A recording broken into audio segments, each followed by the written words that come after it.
So our next discussion is with Andrew McLuhan. And just a bit of introduction on Andrew.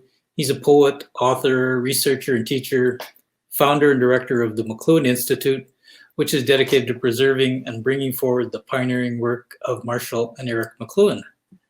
Andrew's room features the shape of a pentagon, five-sided walls, and the title of Andrew's room is A Poem in Five Parts. It was written as a poetic expression of the five canons of rhetoric, rhetoric being 1/3 of the classic trivium, one of the 7 liberal arts. It is part of a larger project expressing each of the 7 liberal arts in poetry. Welcome, Andrew. Thank you, Randy. Thank you very much. So, Andrew, you've written a poetic expression of the 5 canons of rhetoric, which to some, certainly to me, seems like a daunting intellectual exercise. What drew you to this topic? Yeah, it was daunting. I actually took the easiest one first. It's part of a larger project, as you mentioned, to look at the 7 liberal arts. Rhetoric being the one I'm most familiar with of the trivium, the 3, which is rhetoric, grammar, and dialectic. And then there's arithmetic, astronomy, geometry, and music.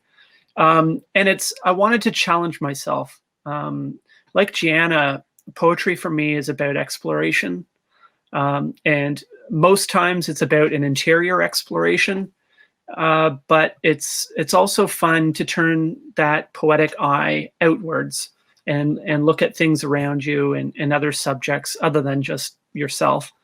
And that's the spirit behind this, is to look at a field of study and to challenge myself to research it and try and express it or express things about it in poetry. Mm-hmm. Well, you've explained that rhetoric, as being 1/3 of the classic trivium, one of the 7 liberal arts. How did you go about expressing and personalizing the canons with your poems? Yeah, well, I mean, of course, I did a little bit of research into what they call canons are just these 5 divisions of rhetoric. So rhetoric is the classic discipline of persuasion. And it's made up of these 5 parts: invention, arrangement, style, memory, and delivery. So for each of the 5 parts, I looked at different sources, classic texts on it. I mean, I didn't do a ton of research, but enough to familiarize myself. And after sort of preparing the field a little bit, I just sat down to write. And the poems just kind of almost write themselves if you do the right preparation, I think. The way they came out in this virtual room, I think is fantastic. I'm so thrilled.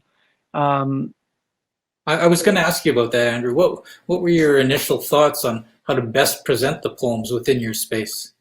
Well, the thing is, as soon as I heard about this project with the rooms and they each had sides, I immediately asked if I could have the 5-sided room, because I had this suite of poems on rhetoric in the 5 parts.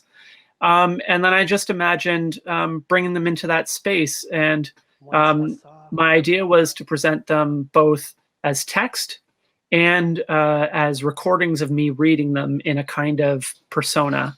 And so that's what I've done. And I'm really glad to put them out there, because for me, poetry is about sharing.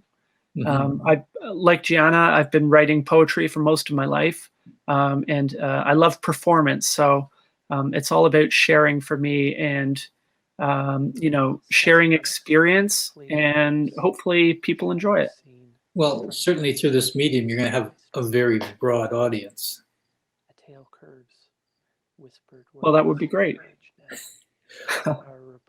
Well, I'm delighted to talk to you, Andrew, and I really look forward to reading them all and seeing them in perhaps book format someday as well.